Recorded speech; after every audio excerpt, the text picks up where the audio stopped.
Good morning, Edgewood Golf Shop. This is Greg. Yeah, Greg, we're playing hole 3 right now, and I left my wedge on hole number 1. Is there anybody that could come out and get it for me? Well, we can look for it, sure, but our front 9 isn't open right now. Well, we're playing the 4th hole, and I know it's open, so I left the wedge on 1. Can somebody come and get it? Well, you mean hole 13? No, hole 4. Hole 1 I left it on. Well, our front 9 isn't open. Well, we were out here playing. Well, you called Edgewood in Fargo, North Dakota. Ah, crap. Click. Matt Cook, it's a never-ending saga at Edgewood Golf Course. We're either Lake Tahoe in Reno, Nevada, which would be great. Wisconsin, I've had a couple Wisconsin ones. So when you Google Edgewood Golf Course, which is great, our marketing people have done a great job by putting us number 1, and people just don't pay attention to what's going on. You know, we have a Rose Creek in Nebraska, and we've had a couple, similar instances like that. But I know that you've talked about the Tahoe course before, and so you got to go play that sometime. I should actually, I'm going to wear my name tag there and see how many people give me funny looks. You have to see if they've got any of the same stories. Oh, this isn't Edgewood and Fargo, North Dakota. Hey, there you go. We should do a podcast from there and go Fargo, Tahoe, Fargo. I'm going to call the head pro there or the director of golf and see what we got going. Good afternoon, everybody. Welcome to At What's My Tee Time. Matt Cook, you've been missing in action for how long? We have May 31st to July 13th, Matt. That's a long time. I mean, I know people don't like me very well, but you only have to spend a half hour with me to do the podcast. That was about the same absence my golf game was, from about mid-May to about mid-July. So, yeah, it's been busy around here. I got no other excuses. I've missed doing this, and so it's great to be back on with you. This is a family-friendly podcast, so I'm not going to say what I think I should say because that's a lie, because otherwise we would have it. Since last time we joined you with this podcast, we were talking about the U.S. Open. Matt Cook, the U.S. Open is already a month afterwards. What'd you think? You know what? I really did enjoy the Open. The one thing they did talk about going in is that going to Pebble Beach, what a fabulous golf course. It was a great field. The only thing that could go wrong, they said, is if some player just absolutely lights it up in day 1 and day 2. And sure enough, that happened with Gary Woodland. He absolutely went just berserk. And but I really enjoyed it. Once again, Koepka was hanging right around at the end. He had it going, on the final day. And I almost thought, geez, here we go again. He's going to end up winning another one. But things didn't quite go down the stretch of what he's hoping for, and Woodland pulled out on top. It was I enjoyed it. I always enjoy watching them play as far as at Pebble. So do you think it felt like a U.S. Open? The scores were pretty good. That was pretty low. Does that bother you? Should it bother you? Should it bother me? I enjoy watching them have a good test for the Open. I think they had probably the perfect conditions just about going on in, with probably both being a little on the soft side and then not having a whole lot of wind. But no, I don't like to see them shooting 15 to 20 under as far as in a major. So I think it could have been a little bit set up more challenging for them.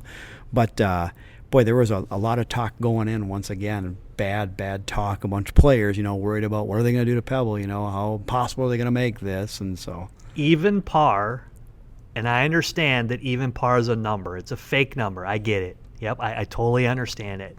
But even par at the U.S. Open was the cut, not within 3 or 4 of the lead, was the cut.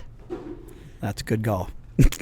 Well, they're obviously good golf. And me and you we've talked about this. I like for 1 week out of the year, it's 1 week out of the year, that the scores are not ridiculous.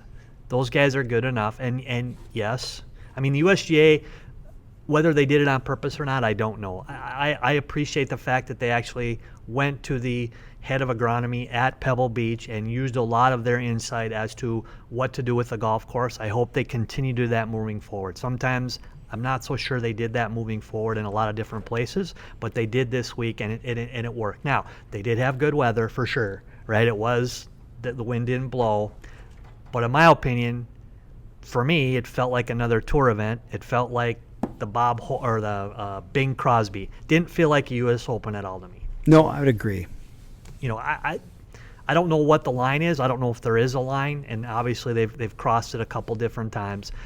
But for 1 week, just for 1 week, Matt, out of 45 or 50 weeks, let's make them at least have to think about it somewhat.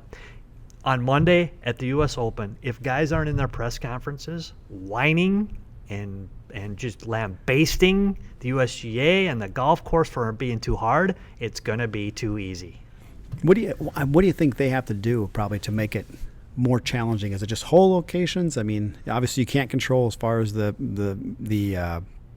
conditions, as far as wind or rain or any of that. But I mean, and even length doesn't seem to be much of a factor for a lot of these guys anymore. I think if you had kind of calm conditions and relatively softer conditions, they could probably play that thing at 8,000 yards, and I don't know if it would matter. 8,200 yards. Aaron Hills didn't matter. Right. They played it at almost 7,900 yards. You've been there. It's just ridiculous, and they shot record scores.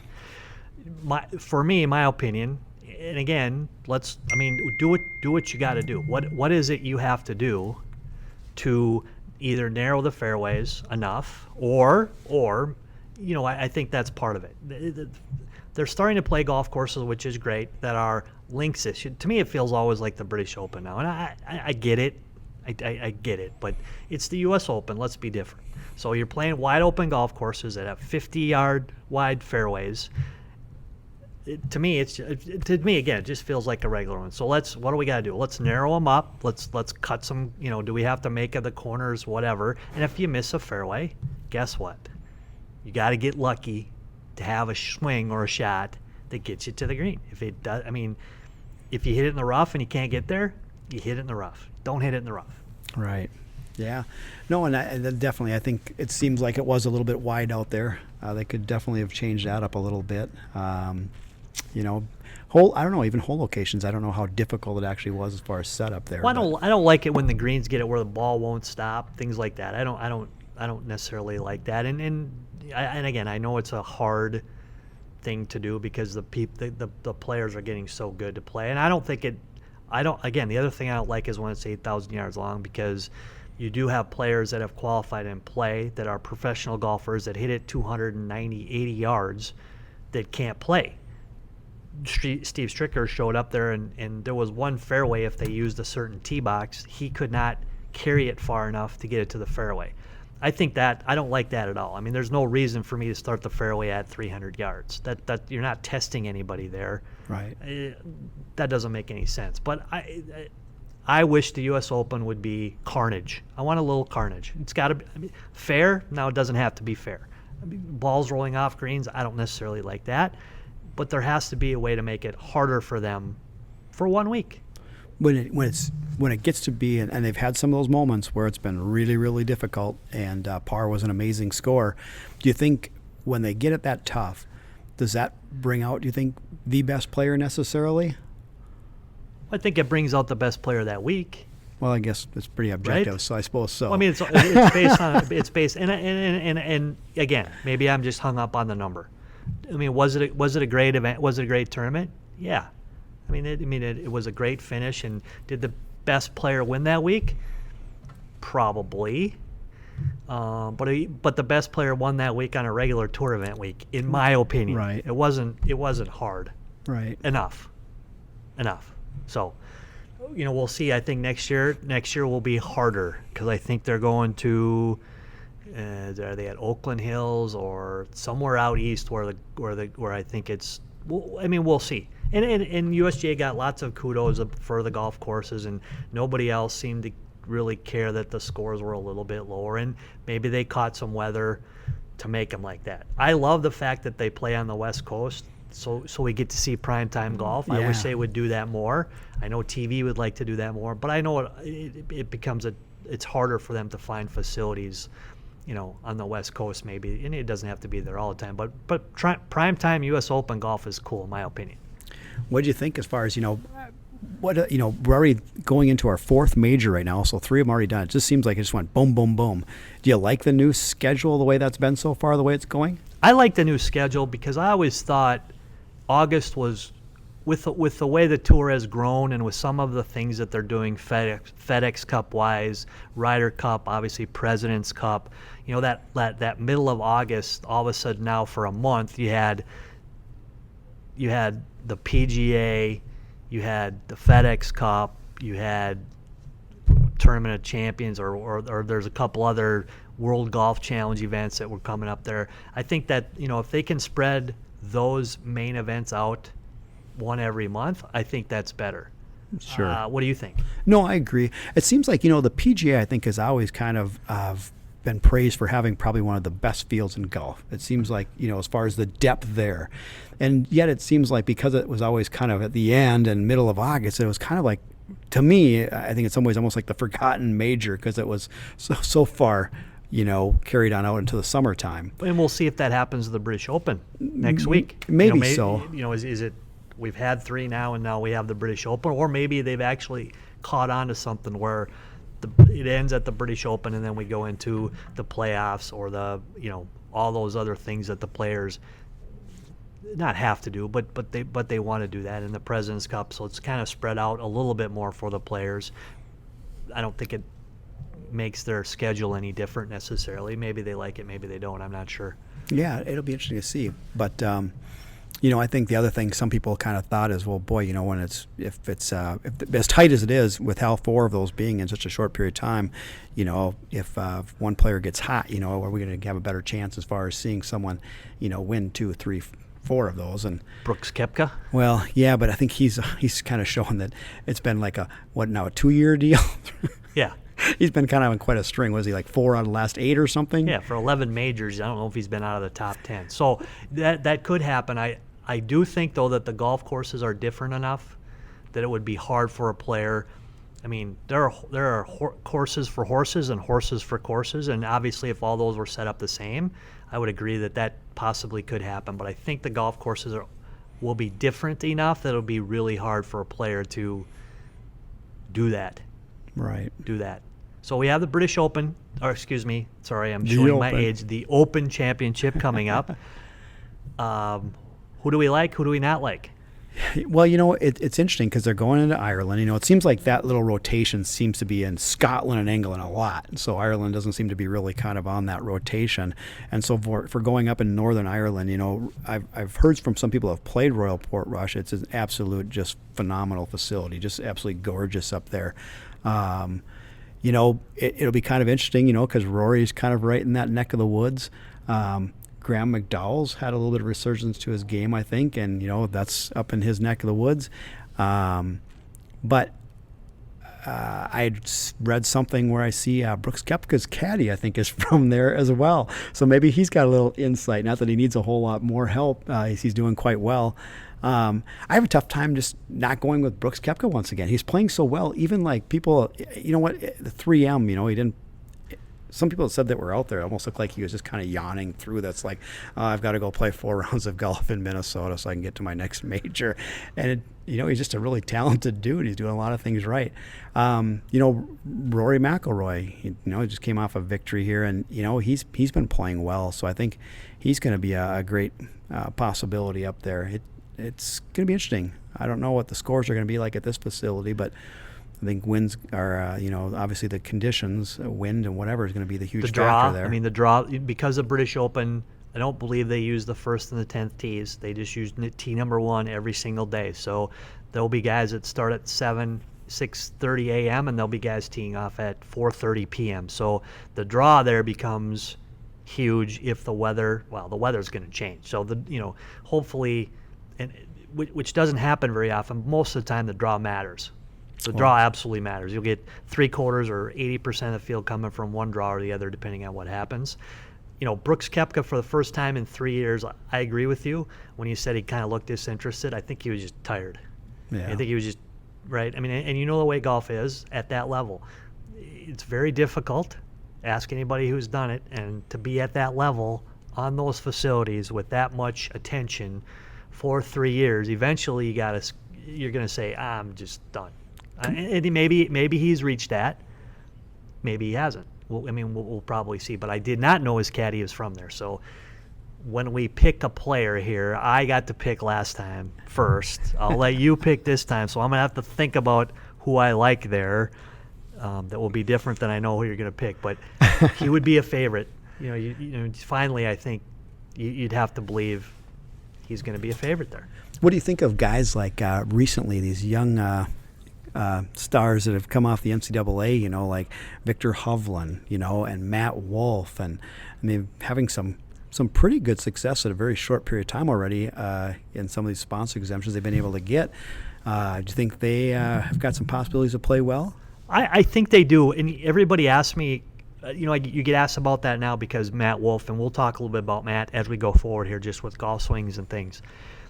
I think the biggest thing that those, I'm going to use those two players have in common is they've got to play 5 weeks in a row on the PGA Tour. Never really happened like that in the past. Sponsors exemptions have always been there. I mean, Monday qualifiers have always been there, but it was harder for that person coming out of college, whether they were good or great, didn't really matter. They were not going to get a chance to play 5 or 6 weeks in a row. In fact, to the point now where they're almost done. I think Victor Hovland's got one more sponsors exemption, or the young man who finished second last week has one more sponsors exemption before he's got to meet criteria to keep doing. But it's a big deal to have an opportunity to play 5 to 7 weeks in a row on the PGA Tour. Don't get me wrong, they're awesome and they're great for golf. The injection, the howling now is now every time Matt Wolf is shouts, "Whoo!" for Matt Wolf. Yeah. I think it's great, and to win your fourth event on the PGA or third event is great. But they are getting opportunities that maybe haven't been. Players had opportunities like that, but I don't know if they had 5 or 6 weeks in a row. Yeah, no. It's cool to see the talent out there. What do you think, as far as like going over there to Ireland and compared to playing over in the States? I've never been over there before. I mean, what do you think are the kind of the biggest differences? What is it going to take to kind of win that, do you think? I think the hardest part, and we saw this a little bit at Bandon. You were at Bandon last November with me, and then they have 4 golf courses that are links really on the ocean, and we had good weather. But I think the hardest thing for a player like that is the yardage doesn't mean the yardage. And you can say that as much as you want, but those, again, we've went 6 weeks in a row. Has the wind blown on the PGA Tour in 6 weeks? No. Yeah, not at all, right? So when they have a yardage, they have a yardage, and they know those yardages and they know how far to hit it. I think when you go over there, yardage matters, but 150 or 60 yards or 80 yards or 270 yards is not the same, doesn't necessarily matter sometimes. That a 60-yard shot whether the wind's blowing or not, a 60-yard shot over there is not a 60-yard shot over here. And if the wind blows, then it's not even close. And how hard is the golf course in firmness? So a 60-yard shot, maybe you have to hit it 30 yards. Maybe you have to hit it low for 25 yards and let it run through the mogul. So there is a little, I think that's the biggest thing that they're going to, challenge-wise, in my opinion, that they're going to face. Because I don't, I've watched Matthew Wolf play for probably 4 or 5 years, just internet and things like that, and Victor Hovland and most of the younger guys. I'm not saying they can't do it. It's just a different animal. Do you think, I have not played any golf like in Texas. So do you think like in Texas, where it's probably warm, it's probably a little drier, and obviously you hear about getting a lot of winds. Do you think like the Europeans have a distinct advantage going into the Open? And also, do you think that guys that maybe are playing in conditions more like that, are they going to be any more prepared for playing that type of deal? I would say for sure. And I would say that if you watch the European Tour, although I don't think the wind is blowing in the European Tour at all. Right. And maybe it won't blow this week either. But I think playing on those types of facilities, on those golf courses where you're used to the wind being certain directions or maybe the yardages aren't the same, does matter. I think, the funny thing about regular tour guys now is if they go to a golf course they haven't even played, they're not even doing practice rounds, which to me is amazing. Yeah, somebody was just on going, I haven't been there, so we'll have to see on Tuesday I'll have to study up on it. They don't even do practice rounds anymore. Do you think our caddies just way more prepared? And maybe, I don't know if it's because of the tools or resources they have, or maybe they're just required to do so much more that they can get that all studied, and players are relying more on them. And so it's just like, you just tell me what direction I need to hit it and how far I need to hit it. And I don't know. That's possible, but the idiosyncrasies in golf seem to be going away. And again, maybe that's just because it's bomb it, go find it. And I have this ledge, I have this circle. What's it to the ledge? What's it to the back? I'm going to hit it that far, and I don't need to see it. To me, that's amazing. Is it? I mean, think about that. You're trying to make golf for a living, and you're going to different places, and you've never played there before, and we're going to play 9 holes on Wednesday. That's it. Like, wow. I mean, just your sight lines and your vision as to what you're trying to do. That amazes me. You would think that you would need to play that a little bit. I mean, some of the things that seem like some of the courses, and I don't know how Royal Port Rush is, but like you just went as far as sight lines alone. I mean, you got to hit it in the right areas, or it can get really kind of challenging. We even saw that out in Bandon, and it is really important. So yeah, I guess if they haven't played it, I don't know. It does seem kind of strange that you wouldn't get out there and try to get a little bit of a feel for it. I mean, that just leads me to believe that hit it in the wrong spot isn't penal enough. Yeah. It doesn't seem to matter. I'm old school, but it will be interesting. So let's talk a little bit about Matthew Wolff. Golf swing. Go. When you hear Matthew Wolff, what give me a one-word swing analysis. There appears to be a lot going on there to begin with, and I think that's what everybody talks about. We've heard around the golf shop a lot. They're saying, hey, what's with that Matthew Wolff? It's like a lot of different gyrations and movements and stuff like that before he even begins his backswing, nonetheless.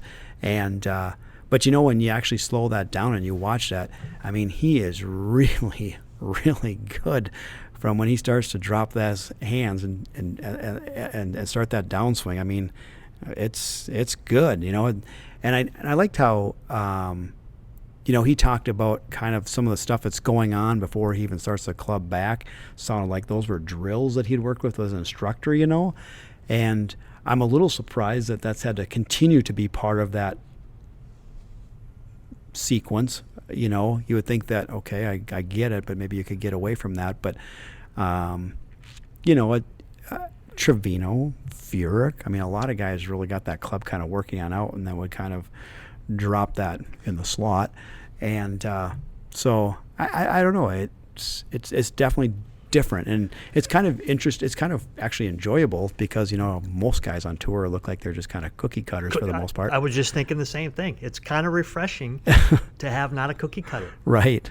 And I believe we're going to see a little more of that. Whether the talent level of the people who are like that is good enough to make it. I mean, obviously Matthew Wolff is a talented young man who's worked his hiney off to get where he is.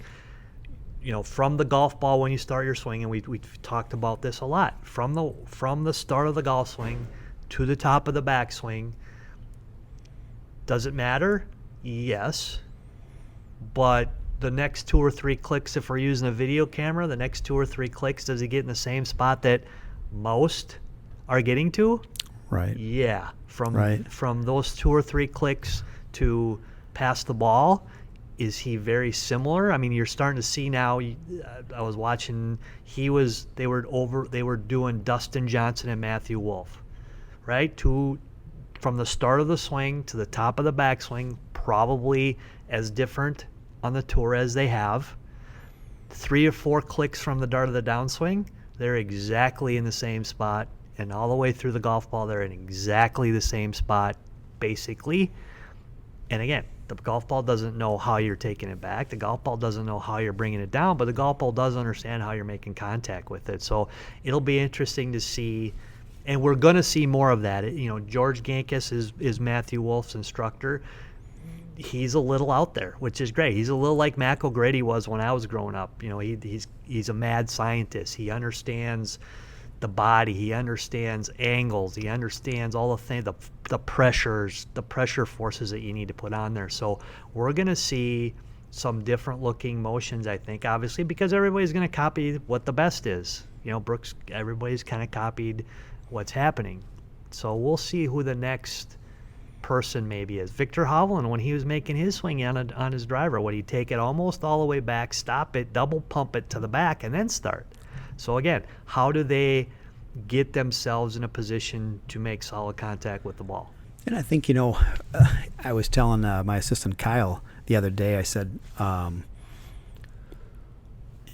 feeling a position at the top, getting the club to the top of your backswing in a position where I almost kind of feel stacked that I can go ahead and sequence it correctly on the way down is just so important. And when there's times when I've played, it's like I can't just seem to feel that at the top sometimes. And so as a result, it seems like my sequencing just gets to be off. And so for Matthew Wolff, it's just kind of, I think that's the thing. I think he just, why would I change that? Because I can feel so comfortable to where I get it there and to be able to deliver that club correctly on the way down once again. And so, yes, unusual, and you almost kind of wonder, man, how does he repeat that? But yet, for him, very, very comfortable. And so I think, like you say, you'll probably see maybe more of that. I believe the average player would be better off if they understood whatever mechanism that they have to start their golf swing is. When you play a good round of golf, if you pay attention to how are you, pre-shot routine is a pre-shot routine. I'm not talking about that. I'm talking about how does your golf swing initiate. When you play good, try to remember how that golf swing initiates. Everybody's always had little idiosyncrasies. Matthew Wolff's is a little bit unusual, but guess what? That's his cue, so his body understands what's going to happen next. Is it the press forward? Is it the waggle? Is it we're moving around with our feet? We all have different ways to do that. Trevino had a different way to do it. Jack Nicklaus has a different way to do it. But if people would pay attention when they play well, right? I mean, seriously, pay attention to maybe what is going on to trigger your motion. I think everybody would be better off because golf's fickle. It changes every day. Our body changes every day. The time of day you play probably changes every day. The golf course you're playing changes every day. So the way you start it, I think needs to be more looked at and tried again. Remember, what's the key? Everybody's like, well, I played so good today. I played so bad the next day. How did you start your golf swing? I really don't know. Well, maybe if we paid attention to that a little bit more and try to key on it, when you play good or when you play bad, don't do that. Do something different. Right. We're going to see more of that. We're going to see more. We're going to see more of that. Again, I'm not sure our instructions, we're learning more about the golf swing with the numbers that we're getting with all the new technology, which I think is great. Does it have to be, does every swing have to look the same? We're into that because that person is the number one player in the world. Maybe it does, maybe it doesn't. How do you get to that spot in the transition from the top of your backswing to starting down, I think is a key component as to when you play it. Well, another individual who's had a lot of success in the last couple of years now has been Bryson. Bryson DeChambeau, another guy that, doesn't look like everybody else either. And then even to the point of where he's adjusted his equipment, and so, and I've had a lot of people ask me about that too. What do you think about one-length clubs? What do you think about that?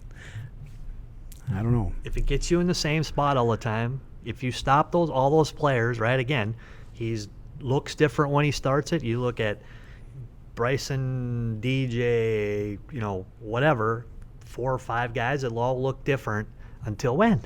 At impact. Or going into impact. Right. They all look the same. So whatever keys that they can use to help them hit the ball better, are one-length clubs the best? I don't know that. I can't say I'm against it. It's not the first time it's happened. Right. It obviously works for him, and he's a very analytical guy. Again, I don't think people pay attention quite enough as to what type of person they are. Are they an analytical person? Are they a feel person? Are they a visual person? And for him, super analytical, fits right in what he wants it to do. Bobby Clampett, the golfing machine, he just drove himself right into the ground with that thing, and it was, right, that just crazily technical angles, all that stuff. Does that happen? Yes. The golf swing is how long, Matt Cook? Oof, I watched you play today. We played today. Right. Right? And thank you for the invite. We got to play today. The golf swing is extremely short. right. It doesn't. It's something that takes very little time. Right. Less than a third of a second between when you start it back and when you're going to hit it. And yet I've got 53 thoughts going from the time I started to the time of impact. It's amazing. But your computer is big, man. Your computer between your shoulder is big. You can handle all those mental computations. I know you can. I got that little mouse running upstairs, and he just hustles as much as he can. And he's fast. I can tell what you're thinking before you make your swing. I'm sure you can. It's got to be scary. So what do you think? So you're going to let me have the first pick then? Well, I picked first during the U.S. Open, right? True. And I said we could pick the same person. We both would have been wrong. Right. But we got to pick two different people. You know, this might be. I think the Open Championship is the hardest one to pick, just because you never know what you're going to get. And I think the number of players and the draw matters there. The golf course changes all the time. So not necessarily who we pick right now is going to even matter, because I don't have Brooks and you do. So I got to really think hard here. I'm trying to delay this so I can think of somebody different. I'm gonna help you out. No, you're not. I'm going to help you out. Okay, so is Brooks Koepka off the table then? You're saying you're not going to pick him? That's correct. Okay. What are you, nuts? I know it. First I know pick. it. You're just doing that. You're just doing that. No. I am going to go with an individual that should have a lot of experience there. I'm going to go with Rory McIlroy, which I know isn't like a really out there pick. I mean, because the guy's but it is good. out there because he is more up and down than anybody. I'm thinking this is up. I think this is up. I've seen cuts. He can't do anything. He and Graham McDowell and. So you think course knowledge matters? Well, big time.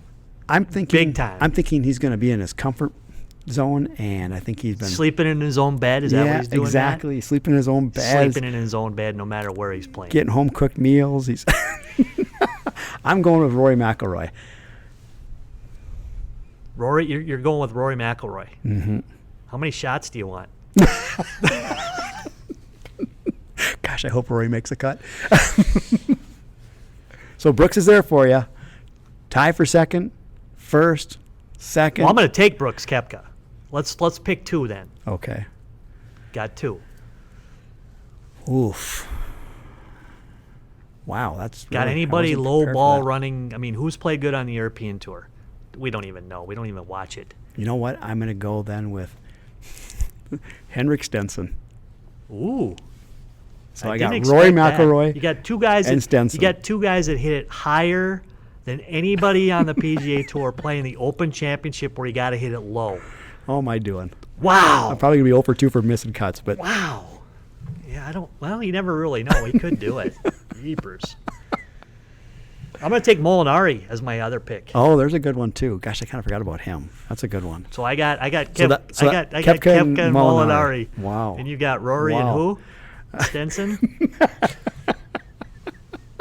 Is it Alex Stenson? Go to the bank now. Go to the bank on it right now. Okay, so here's what we're going to do. Matt Cook, we did not have a at What's My Tee Time winner for the U.S. Open because nobody, I don't know why, nobody took Gary Woodland as a winner. So we did not have a winner. So we need a winner. So again, what we'd like you to do is tweet us at What's My Tee Time. Tweet the winner and the score for a dozen Pro V1 golf balls from Matt Cook and I. And if we have the same person, if multiple people have the same person, their score, you can't go too low. So if the winning score is 6 under and you have the winner and you have 8 under, and somebody has the winning player and they have 4 under, the 4 under beats the 8 under, just like The Price is Right. Perfect. So by Wednesday, I'm trying to think of time changes. That's okay. So Wednesday at midnight, they'll be just probably teeing off. That's okay. Those guys playing early might not be good. So by midnight on that Wednesday before, the winner and the score for a dozen golf balls. We didn't have a winner last time. We had tons of Brooks Koepka, which obviously I think 5 or 6 or 7 people picked him. We only had one Tiger Woods. We had a bunch of Dustin Johnson.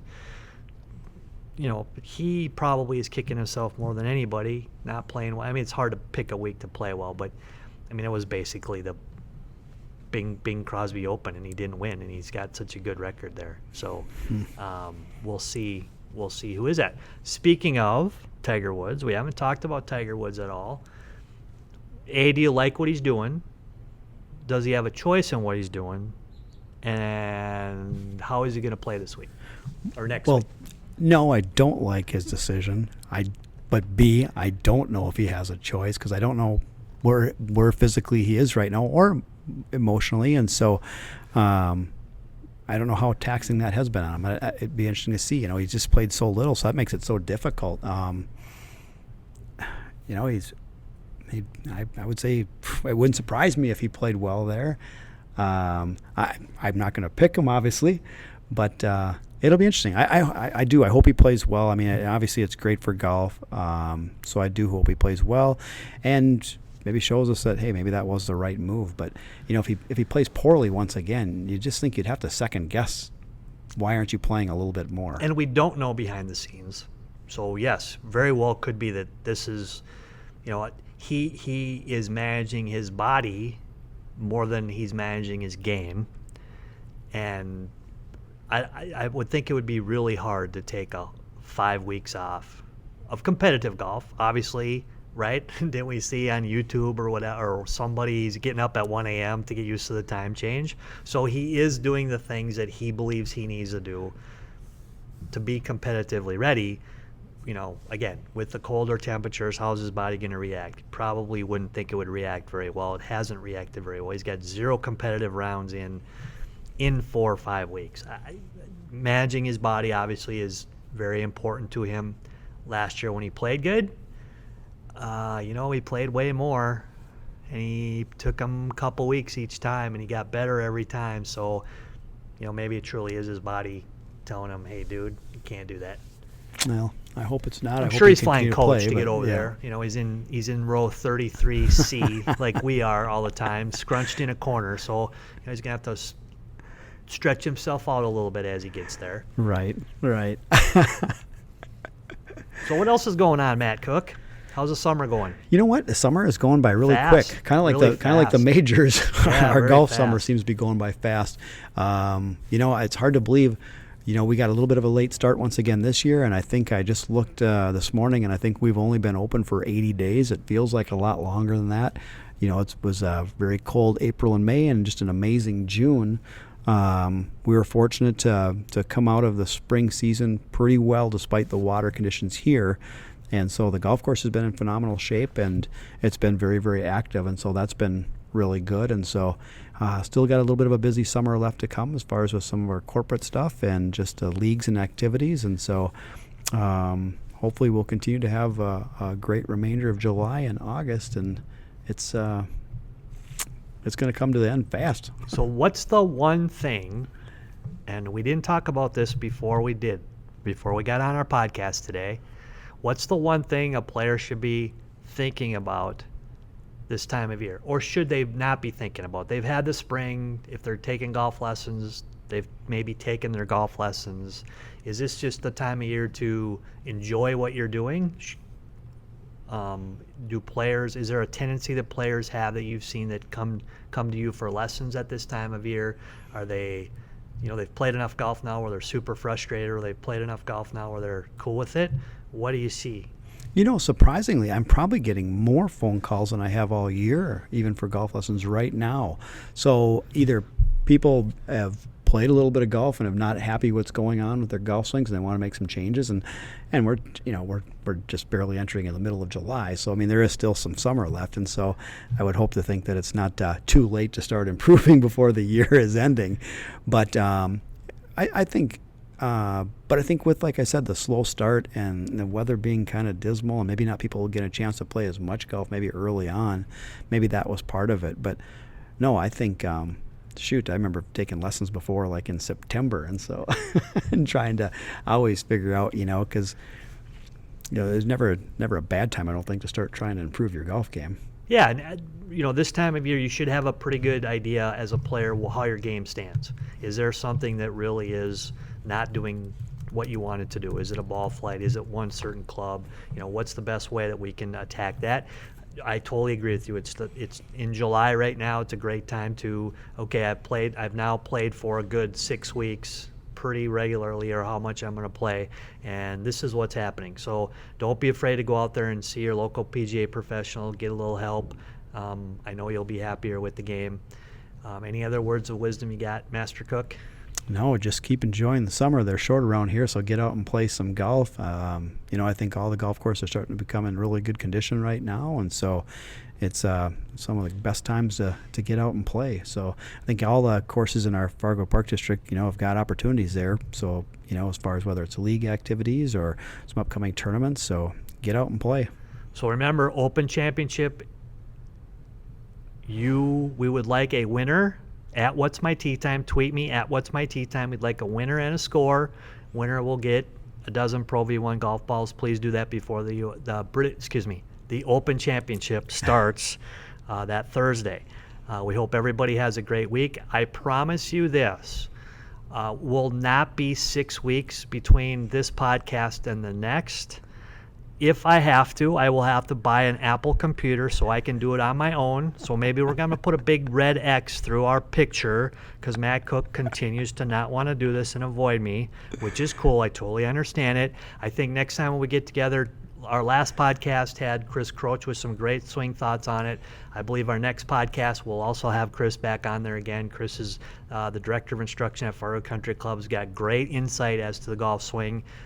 So he'll be back on with us. We'll talk about the British Open. We'll talk about maybe what's next on the PGA Tour. Maybe we haven't talked about Tom Hoagie or Amy Anderson. We'll talk a little bit how their years are going. Again, you told me that you were going to get a hold of Amy and have her on. You haven't done that yet, so I'll give you time to do that as well. She's dodging me. She's dodging you. I don't blame her. She's dodging me too. And I totally understand it. But thanks, everybody. We hope everybody has a great golfing day today or tomorrow, whenever you're going to play next. And we hope to see you on the first tee.